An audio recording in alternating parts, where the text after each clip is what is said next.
And I love that. I remember reading that. I'm so glad you brought up the carp. It totally slipped my mind because I remember reading that about the invasive species coming into the country and everything, and the destruction that it's doing. So yay for taking part in we call that our fish on a mission. The local farmers in Kentucky fish for not conglomerate fishermen, but local fishermen fish for the carp, and then it's taken to a fishery that is a second chance employer.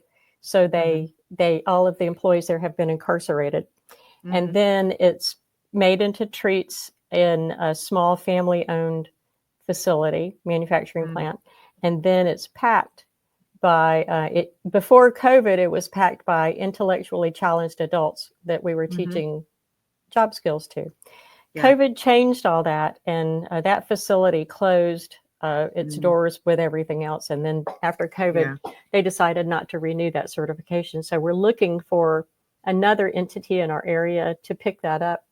Yeah, because that fits in with the 3 pillars that I have for the company. It's always the prime directive is to do good for the pet. Hands down, always good for the pet, right at the very top. Then do good for the earth, and then do good for the community. And I really like not only helping rescues, but also helping marginally, they're challenged adults, they're marginalized by society. Right. They have issues finding, they are invisible, they have trouble finding a job.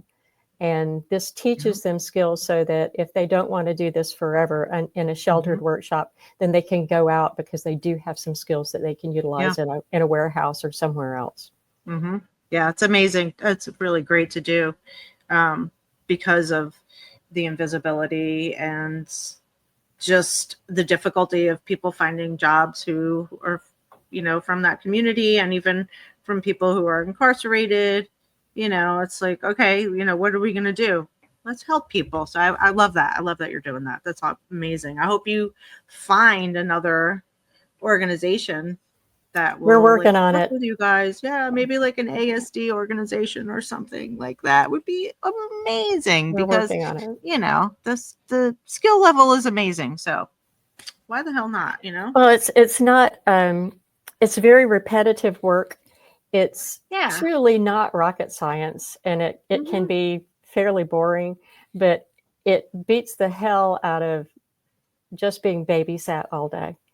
And that's what a lot of facilities that are respite care for challenged adults, that's all they get. And we aim to change that by teaching them skills so that they don't have to be there all of their lives, just sitting playing checkers or just kind of looking at a wall. We want to give them things to do and have them be good at it. And the facility, it was called Hopewell in Anderson, and we had an association with them almost from the very beginning of my company. And so for the better part of, 10 years, we worked with them. And every time I would go in there, even though I might be having the crappiest day on earth, I could go in there and they would say, "Hey, it's the dog lady. Oh my gosh." And that, just seeing the smiles in their faces always made my day. It could lift me out of a funk faster than anything else. It's amazing. Yay. That's awesome. Yay. I love it. So the chews are we talking the chews are mainly the antlers, or is there something We have else? different chews. We have other chews. We have collagen sticks and bully sticks, and something that we're just getting in, it just probably will be here on Monday, will be sheep feet. Oh, okay. Sheep feet. And that will have the hooves on them. So we have cow hooves, and now we're going to have sheep legs with hooves on them. So it's a lot of different things because dogs tend to get bored just like people do. And you want to keep them engaged, and you want to keep you want to keep rotating their proteins and give them different things to keep them mentally engaged. So a happy dog A tired dog is a happy dog and a really Yes. happy owner. So Yes. so that's my aim, is to make it to where you can safely give your pet something to chew on, whether it's, you know, like your pup, your real puppy pup needs a collagen chew or something that's a little bit easier, or like the bubblers to chew, rather than a hoof or an antler or something like that, because the jaw thing and also the puppy teeth. So to get you over the hump, you can have the bubblers, and then once the puppy teeth fall out and the adult teeth come in and the jaw heals, then you can move into the hooves and the legs and the meaty bones and tendons and things like that. Tell me about the bubblers, because is this a part I used to fish all the time, but I'm not aware of this bubbler thing you're telling me about. What is it? It's an air bladder. It's the carp air bladder, and there actually are two parts of the air bladder. There's the inner bladder and the outer bladder. Who knew that I would know so much about fish anatomy? Who knew? Know. So, do all fish have an air bladder? Yes, they do, because they have to stay afloat. So, and you know, they take in air through their gills, but they have to, you know, they have to stay afloat somehow, and that's an air bladder. So with a carp, it can just, depending on the size of the carp, and usually a carp grows to be about my size in a year, and I'm 5'3" and I weigh 100 pounds. So that's the size of a carp after 1 year, and they're really prolific breeders, and there are no predators. So they're just destroying the waterways. So these carp bladders are taken out, and if the fishmonger knows what they're doing, they can separate the inner bladder from the outer bladder. And in the Asian culture, these are delicacies, as are the eyeballs. So one of them, and I think it's the inner bladder, gets dried. And back before COVID, the outer bladder would be puffed, dried and then puffed. So they were white, and it's called maw, M-A-W, in the Asian culture.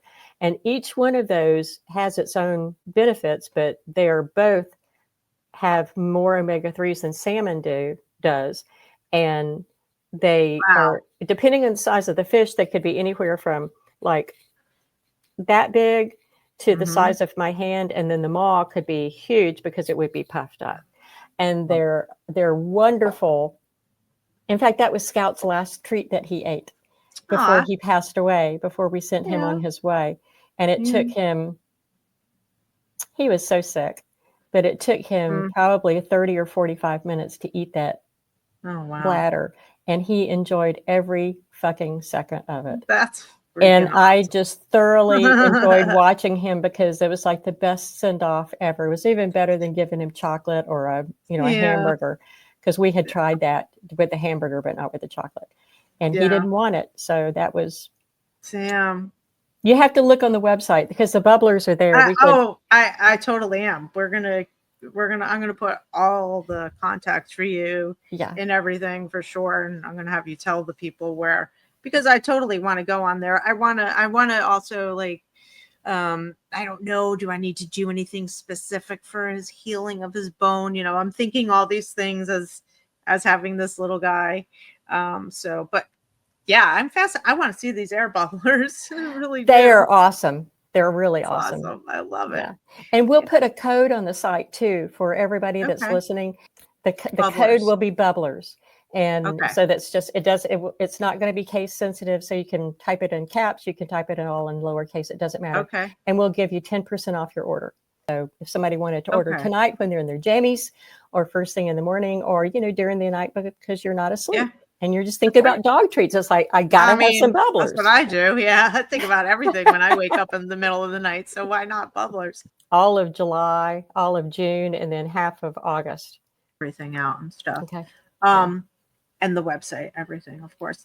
What's your website address? It is scoutandzoes.com. So it's Scout like a Boy Scout, and then ANDZOES.com. Scoutandzoes.com. Okay. Buy early and often. What's that? Buy early and often. Yes. And especially, like, for us, we're going to be, it's already May 2nd. I feel like we just finished last year's hurricane season. June, right around the corner. start of hurricane season all over again.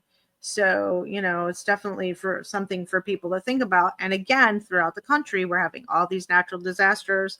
So I like to push that because it's a reality for us here in Florida. But yeah, just the enrichment piece also. That enrichment part is like so key for our pets to not be destructive, not be pains in the asses, not chew our stuff, or be bored. Or be bored. And that's when they're destructive. Yeah, because they find stuff to do. We now live in a neighborhood. We've lived here for about 27 years in this one house.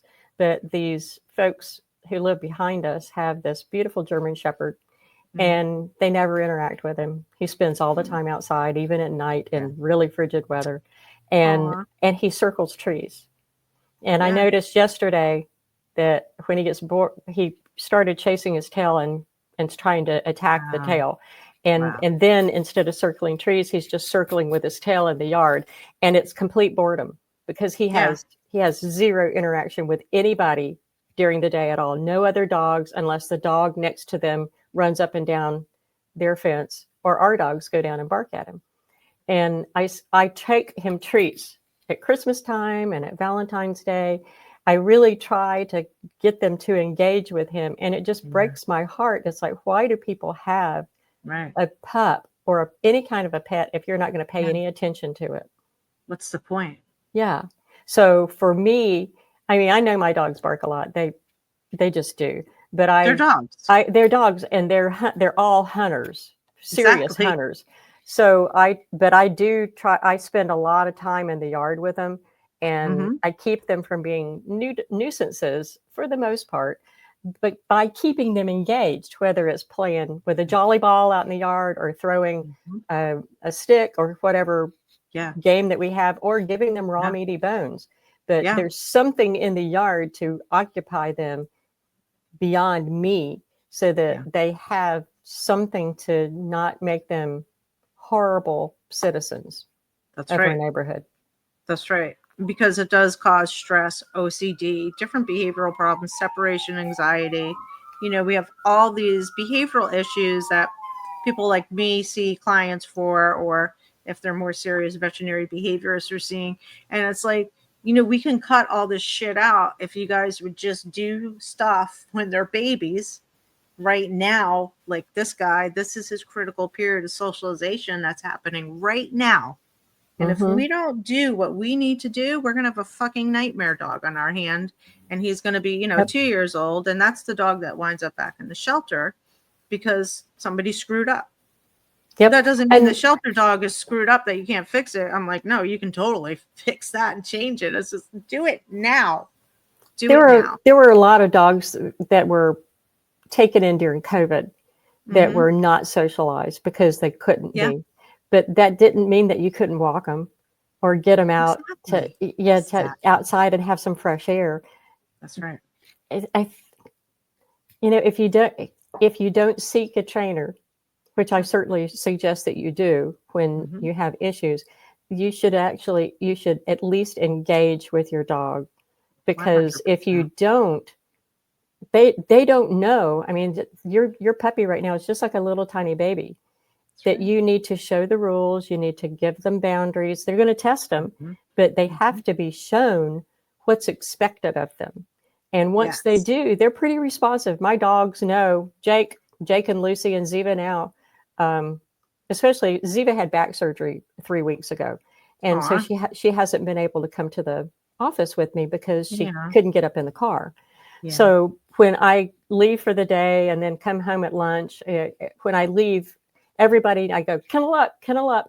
And everybody runs to the kennel because they know what's going to happen. And they also know they're going to get a treat. And that's their nap time. And even on Saturday, at these certain times, like 8:15 or 8:30 or 1 o'clock, or these certain times, they know, because that's their routine, that's when they go down for their nap, because they know what's expected of them. Exactly. And they know what we do because they observe us all freaking day. What else are they going to do? They watch us. They listen, and I love that you're saying this, because it is so important, because they need the rules so that their stress level is low. If their stress level is lower, because they know what's expected of them, you have less behavior problems. And training is so freaking easy. You know, it's just, I mean, you could be the laziest person in the universe, or you could have whatever physical ailments or disabilities, and you can train your dog. You don't have to get up. You don't have to use force. You don't have to do any of that. Just get some treats and just engage with your dog, and, you know, see what, oh, you're going to sit. I'm going to give you a treat. You're going to lay down. I'm going to give you a treat. Just capture everything. Just capture it. You know, this. And we have a lot of really high value treats too, but you know, really and truly, some people train with pieces of dog food, like little pieces of kibble. 100. I do too. In the past, it doesn't have to be a really expensive piece of lamb jerky. No, it could be as simple as just a little piece of kibble. As long as it comes from your hand, it's a treat. Yes, and it doesn't have to be a huge piece. And I don't understand this at all, because people will like these pieces of jerky right here. They're 4 or 5 inches long, maybe 6 inches long. And you don't give them a whole thing. You just give them a little tiny treat. Yeah. Because I'd rather give more frequent treats, more frequent, smaller treats than a large treat like twice a day. Because I think they pay more attention to me when they don't know what's coming. Yes. Because you have it on a variable schedule, and that variable reinforcement schedule keeps them guessing. That's why they're so good at doing what we consider bad stuff, like counter surfing, because they don't always get a hamburger. They get it sometimes. So they're always going to check the counter, see if that hamburger's up there, you know? We haven't had counter surfers, but we have Harry did that, and Scout did it when he was not well. But for the most part, we've been spared that. But that's amazing. Good. Well, I don't put up with any of that crap in the kitchen. Well, no, you just don't start it. It never happens. Yeah. No. They don't eat from the table. They eat, and they know where the good treats are. There are ball jars on the bar in our kitchen, and they know that if I get treats out of one place, they just look at me and go, "Nuh-uh." And then they'll look at me, and then they'll look over there, and then it's like, then they'll look back at me, and it's like, you know where the good treats are. Why aren't you giving them to us? Yes. Don't give us this stuff. We want we know better than that. We're smart. We want the bubbler, the air bubbler. Yeah. Where's the air bubbler? Let's do it. Yeah, I mean, like, it's just amazing, but so true. You don't have to have the most expensive treat. And for people who are like, I have certain clients who are like, okay, we have to use their kibble. We have to change everything. You're going to take their food bowl away. You're now their food bowl. You're going to feed them. You're literally working for everything. I want you like bacon? Yeah, sure. Eat bacon? Okay, great. Fry up some bacon, fry an extra piece, put it in the container with the dry dog food, and so it kicks it up a notch. You don't have to give them the bacon if you don't want to. You can if you want to, just one piece, whatever. But now you're jacked up your food, you know, or something stinky, you know, because we have to get them to engage with us. We have to get them to work. We have to get that mental burn off. And with your treats too, like you're saying, the duration that they last is wonderful. And it gives them that also not mental, but physical outlet, because you're working at that stuff, you know. And you don't have to give them let's just use the Superfly jerky for example. You don't have to just do that. You could buy a multitude of treats, because we have chicken hearts and we have chicken jerky, and we have these things called chicken tidbits, which is just chicken jerky that's in really small pieces. So it's like bite size, almost like for the ring type bite size in a dog show. So if you mix all of those things up, there's some super high value treats in there. But the dog, as he or she is working and trying to learn these things that you're asking of him or her, they don't know what treat they're going to get. So they're going to assume that every treat is going to be the highest value treat in there. And because you gave it to them, it probably is going to be. So it's really, I think people underestimate the bond that they have with their pet, because you've seen this meme forever. It's like it's almost like you're their whole world. I can't remember what it is, but it's basically you are their world. Their world revolves around you. They don't have anybody else but you. That's so right. Our perception of pets, for me, they're my kids because I don't have any. But for a lot of people, they have kids, so it's kind of like, well, they're pets and my companions. But for me, they are members of my family because I don't have any other members of my family here. So they look at me and I look at them the same way, where it's kind of like this symbiotic relationship. It's not codependent. It's this mutual respect and mutual love where we would do anything for each other. And all of our pups are really easygoing. But I'm telling you, if somebody tried to hurt me, I think all three of them would maul whoever did it or whoever was trying to do it. But they're really easygoing dogs, but I don't think they'd have that. Yeah, no. There's certain connection that you can really experience with your pets for sure. That's like no other. Yeah, go ahead. No, go ahead. Go I was ahead. interviewing somebody for the last person I interviewed. She does rescue and she's got her dogs and she fosters moms and their puppies and stuff. And we were talking, she goes, I love my dogs more than my kids, and my kids know that. So she's like, she goes, they get everything. The kids get everything too. They've got a car, it's fine. But I was like, right on. Yeah. We don't have kids, but I have more pictures of my dogs than I do my husband on my phone. Yeah. Yes. And when I'm away from them, I can talk to my husband on the phone. It's like, yeah, okay, how are you doing? Great, fine. How's the dogs? Okay. How are the dogs? Yeah. How are they what do they do? Did they have a good day? Did they sleep all night? Did they eat all their food? Like, you're doing okay? Good, you're still alive. Yeah. What about the dogs? Yeah. You don't ask them, did you eat or anything like that? No, I don't care. I don't care because I know he can take care of himself, but I want to know about the dogs. That's right. Because, they don't have those opposable thumbs, even though they can get into stuff. That's right. That's right. But they need us. They need us.